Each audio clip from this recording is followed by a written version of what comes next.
In a time when people are feeling a great deal of anxiety and fear and reservations about the future, at a time when people are going to work and don't know whether or not they will have a job when they get off, and not necessarily because of their performance, but because of what's happening in the economy. At a time when there are challenges, more so than ever before, in personal relationships. When we look at what's happening on the crime level and what's happening with our youth,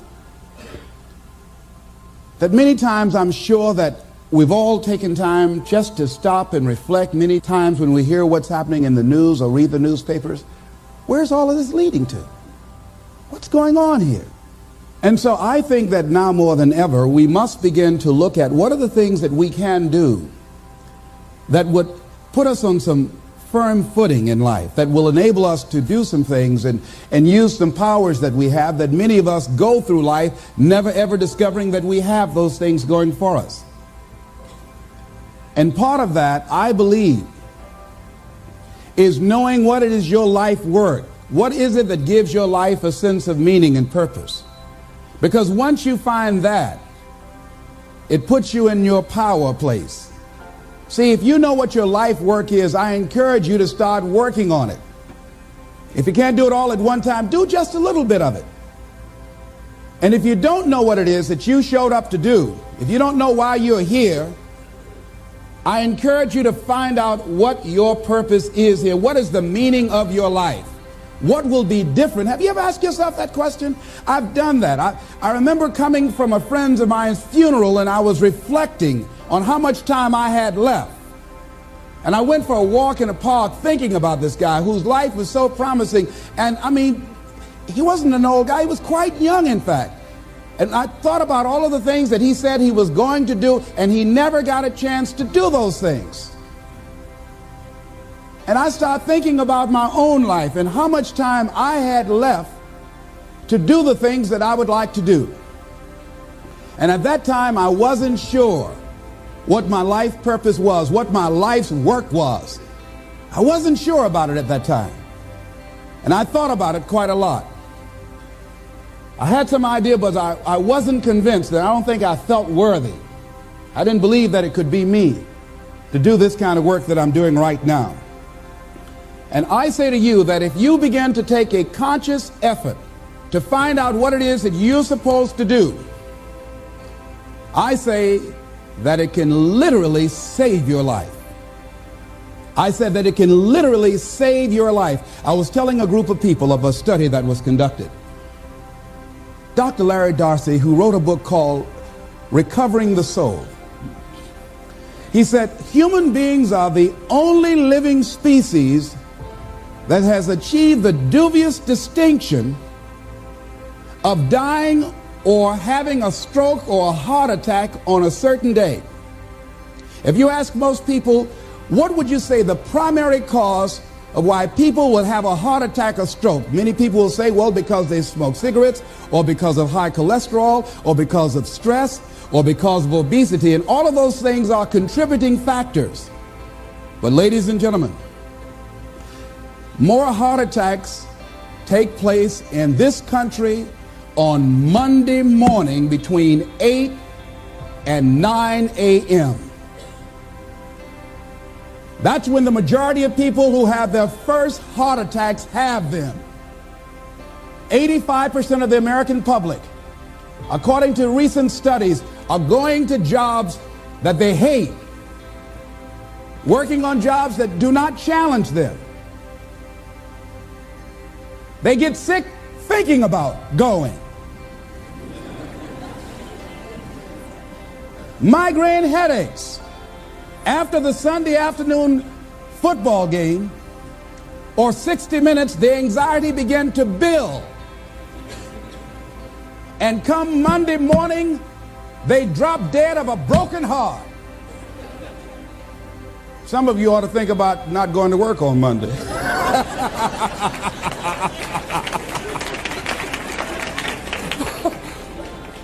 Think about that. People are literally dying to go to work.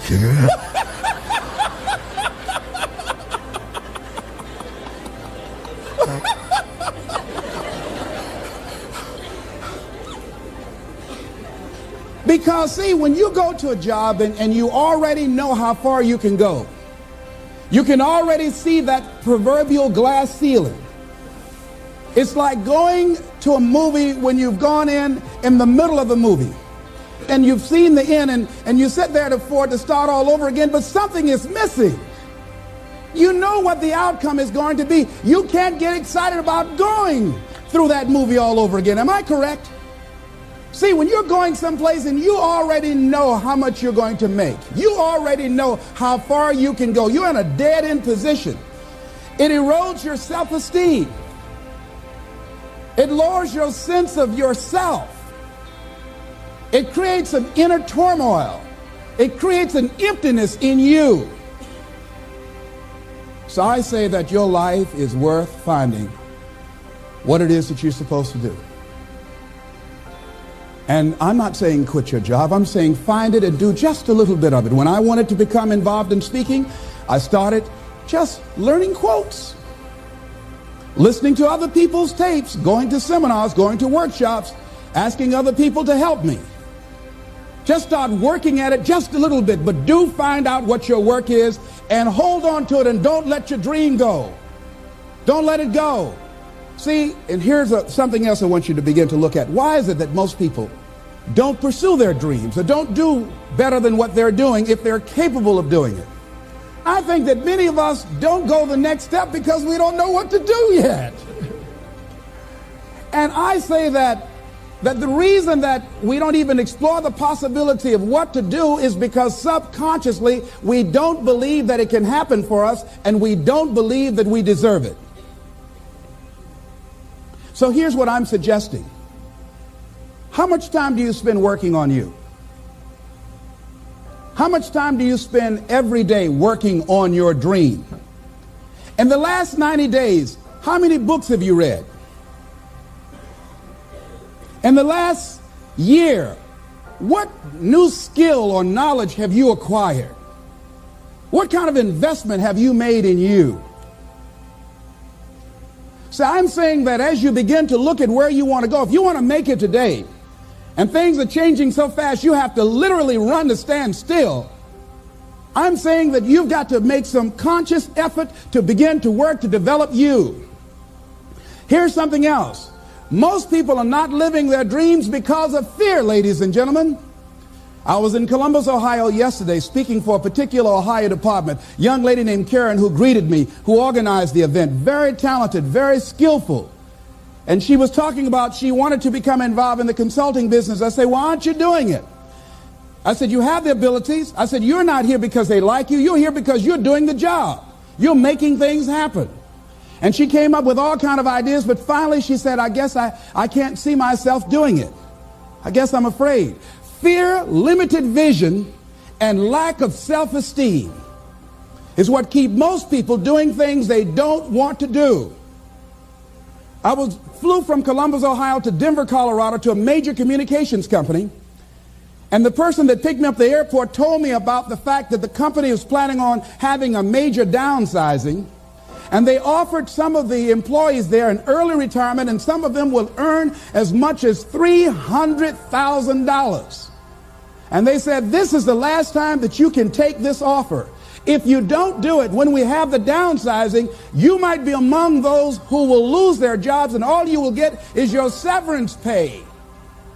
And only 50% of the people who were eligible to take the $300,000 took it. The others were afraid to take a chance on themselves. The others couldn't see themselves beyond that company. They couldn't see life after that company. The same reason that people stay in relationships where they're abused or they're unhappy or it's unfulfilling. They can't see themselves beyond that relationship. They can't see themselves enjoying life without that person. They think that this is all that they can do. The same reason that people get stuck at a certain level in life. They can't see things being better for them. And they think that this is it and this is all they deserve. This is all they've ever seen. It's been passed on to them. And they think that this is it for them. Oh, no. I was looking what Dr. Blanton, Smiley Blanton, who is a colleague of Dr. Norman Vincent Peale, what he said about fear. He said, fear is the most subtle and destructive of all human diseases. Ladies and gentlemen, fear kills dreams. Fear kills hope. Fear put people in the hospital. Fear can age you. Fear, ladies and gentlemen, can hold you back from doing something that you know within yourself that you're capable of doing, but it will paralyze you. And it seemed like you're in a hypnotic spell. And I ask you a question, what is the benefit? What's the benefit of allowing fear to hold you back? What's the benefit of giving up on yourself, of not stepping out on life and taking life on? What is the benefit for you? What's the plus in that? It's one of the things I had to ask myself. So I didn't want to make any mistakes. I wanted everybody to like me. I wanted to be perfect the first time I did something. It's not going to happen. You're going to make some mistakes. You're going to hurt some folks' feelings. You're going to create some enemies whenever you decide that you want to begin to take life on. You've got to ask yourself, how long am I going to allow this to hold me back? I like what Zig Ziglar says. He said, fear is false evidence appearing real. That is an illusion that we create in our mind. It is a state of mind that can be changed. So let's look at how we can begin to take some steps to restructure that fear, to begin to expand our visions of ourselves, to begin to increase our self-esteem. Webster said that self-esteem means confidence and satisfaction in oneself. Look at your life right now. Whatever you've done up to this point in time, your life is working. Whatever you have produced, it came out of you as a result of the kind of person that you have become. It's a result of your choices. It's a result of your consciousness. Now you have to ask yourself, are you satisfied with what you have produced? Is this what you want? Would you like for things to be better than this? Do you believe that you deserve better than this? Or are you content? This is it. You don't have to do anything else. That you already resign yourself in life and say, well, I'm happy. I'm not starving like the people in Calcutta. Are you allowing yourself to get off the hook like that? Or do you believe somewhere in the back of your mind or in your heart that there's some other great work for you to do? There's something else that life has for you. And that's why you're here. How do we handle this fear factor? How do we increase our self-esteem? You have to begin to fortify yourself. How do we do that? I believe that you have to begin to consciously monitor your inner conversation and start talking to yourself. Start building yourself up. Sometimes the only good things you will hear about you are the things that you say to you.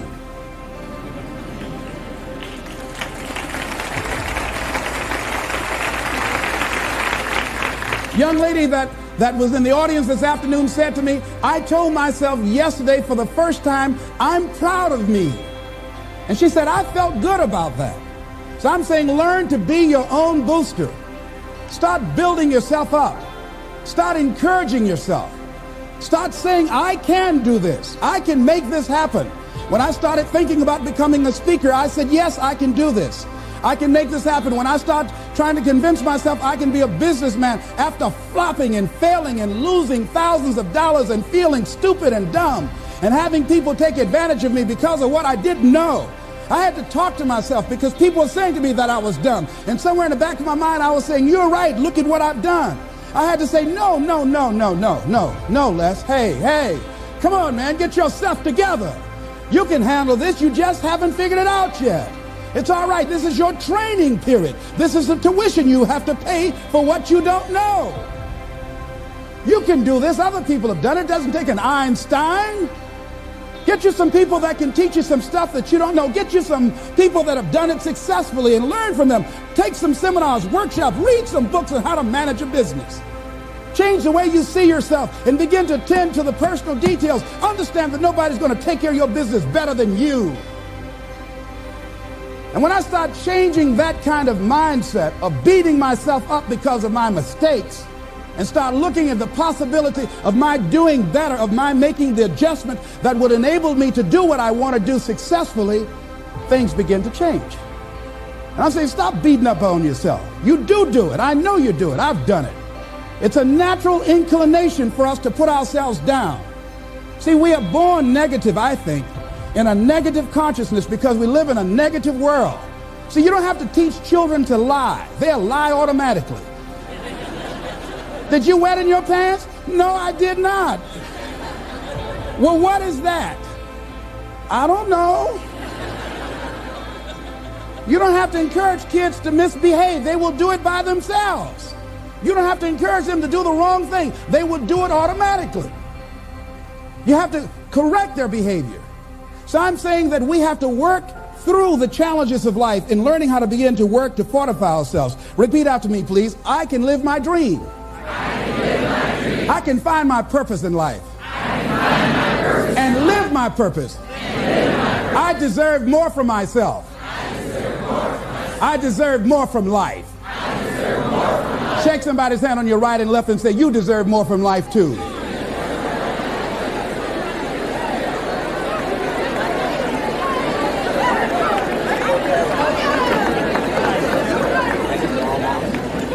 Here's some other things, ladies and gentlemen. Begin to guard your mind against negative programming, like turn off the television.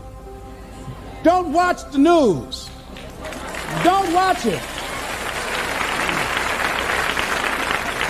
I think that more people have a sense of hopelessness and anxiety about life. If you look at the news, you cannot feel good looking at the news.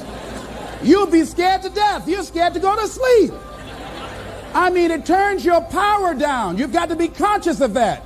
Don't pick up the newspaper and read it. No. Just try this. Just experiment with yourself. Now, if your job depends upon you knowing certain things, let somebody tell you just about those things. But start filtering the stuff you allow to come in your mind. You know that song you used to have? Say, don't let nobody bring you no bad news. I tell my staff, look here, don't tell me any bad news while I'm on the road. Let me handle it tomorrow. I don't like anybody to tell me any bad news at night before I go to sleep. I can't do anything about it anyhow. Why let me go to sleep with that on my consciousness? No, and my staff, they know that. Say, let it wait till tomorrow. And I have a period of time. Tell me bad news between 10 o'clock and 12 noon. After I prayed and meditated and read my books, I'm fortified, I'm ready to handle it.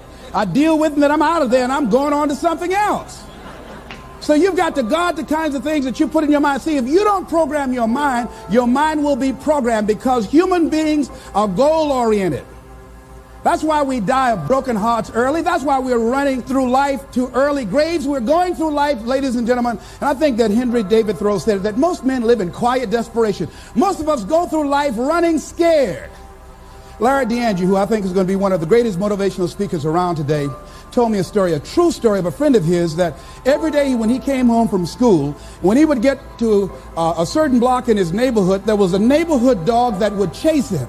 And that dog would start after him barking. Boy, he would run, just running from that dog every day. Finally, he just got tired of that dog chasing him every day.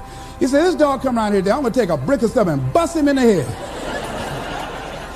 So he was walking home that day, minding his own business. Sure enough, same area, there was that dog there. And the dog started barking, he started running, he saw a brick, and he stopped and picked up the brick and turned around, and the dog got close to him. He realized the dog didn't have any teeth.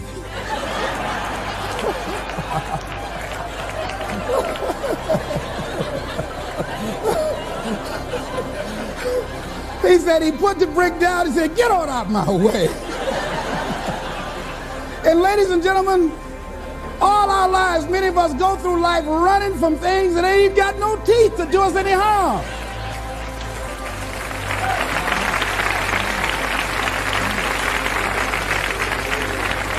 Haven't you been afraid to do something, and then after you did it, you say, whoa, if I'd known it was this easy, I would have done it before. Haven't you ever had that experience? Raise your hand. Absolutely. So we created this in our minds, false evidence appearing real. We made it real in our minds. That's why Churchill said there's nothing to fear but fear itself.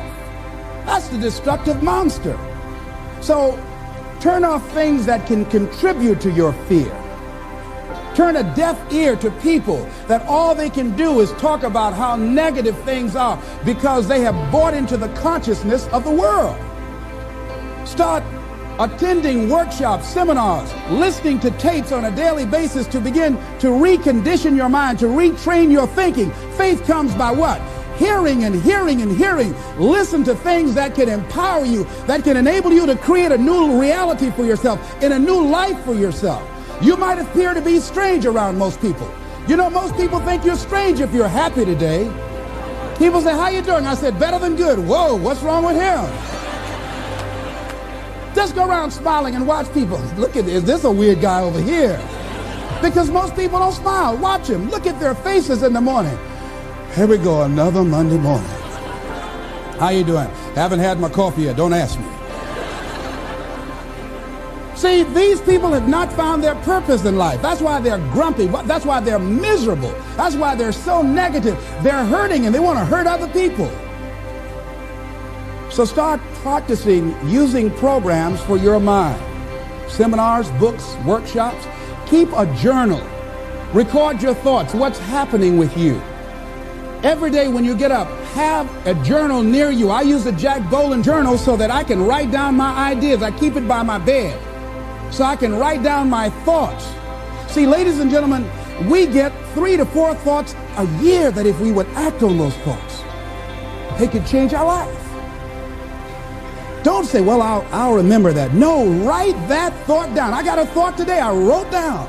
A friend of mine is in the hospital. His morale is low. They're talking about amputating his foot. He's got to feel very bad.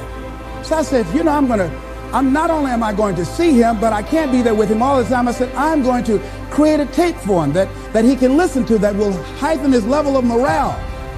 We told him the other night, don't go to surgery. You are depressed. Your energy level is down. No, tell him not now. Don't do it now. In fact, most doctors who have any sense of awareness don't perform surgery on patients that are in a state of fear, that don't think they will make it. They wait till they're in a different state of mind. So I said, what about making tapes for people that are facing physical challenges?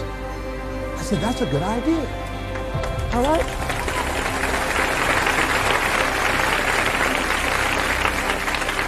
See, there are ideas that can come to you out of things that appear to be negative. I have a friend out of Chicago, just met him. He was 23 years old. And this guy, he went financially bankrupt 2 years ago, ruined his credit. Guess what he decided to do? He found a blessing in it. He wanted to restore his credit. It was very challenging, very difficult. And he realized that a lot of other people during these particular times have ruined their credit. So now he started a credit repair business. Last year, he earned over $100,000 helping people to restore their credit. I met a young lady who attends this church, that she was at her father's funeral and she was putting flowers on her father's grave, and she looked around and saw the other grave sites. They did not look well groomed and they were not attended to on a regular basis. She started a grave site maintenance business. Out of that tragedy, something positive has come out of it. And now she's earning more money doing that than on her present job. What idea are you setting on? Write your ideas down. And then, once you get that idea, take the leap. Hello? Take the leap. See, a lot of people get the ideas and just walk around with them. Have you ever had an idea and all of a sudden you looked around and somebody had that idea and gone with it? Think you're going to be going with my hospital idea. Forget that, buddy. We will be out there together, Jack. Take the leap. See, it's out here in the universe. If you don't take the plunge, I guarantee you, somebody else will. Take the plunge. Go into action. And ladies and gentlemen, you will be surprised at how things will come together. You'll be surprised. Now, you're going to have some difficult challenges. I can tell you that now. Be aware of that. Things are not going to work out exactly right. For a time they will, sometimes. And that's when life is just playing a game with you. I want you to feel good and relax. And then after a while, say, okay, the honeymoon's over now. And then life will come over there and slap you side the head. Say, what you doing out here? Well, this is my dream life. Is that right? Come over here a minute. Oh, you went to the seminar, huh? Come here. I can tell you that. But ladies and gentlemen, go into action with your dream. And don't avoid where the fights are. Get in the midst of the fight. And get some hickeys on your head. Get knocked down so you can learn how to fight, so you can hold your position. See, most people don't get out in the arena of life because they don't want to fight. Most people don't get out there because they don't want to get knocked down. They don't want to be dropped to their knees. But see, you're going to be dropped whether you're on the field or whether or not you're sitting on the sidelines. You're going to be dropped. So at least get dropped for something. Don't get knocked down while you're sitting down. See, that's how most people are spectators in life. You don't want to be a spectator. You want to get out in the field where the action is, and you will be amazed. After the struggle, there will be a calm period, and things will begin to click for you. Come out here with what you got. You don't have enough money? Don't worry about it. You got the dream. You got the idea. You don't have enough resources? Don't worry about it. You need some help? Don't worry about it. You get out here in the arena, someone will look at you and become inspired and say, hey, can I help you? But if you're sitting up on the bleachers, nobody's going to ask you anything.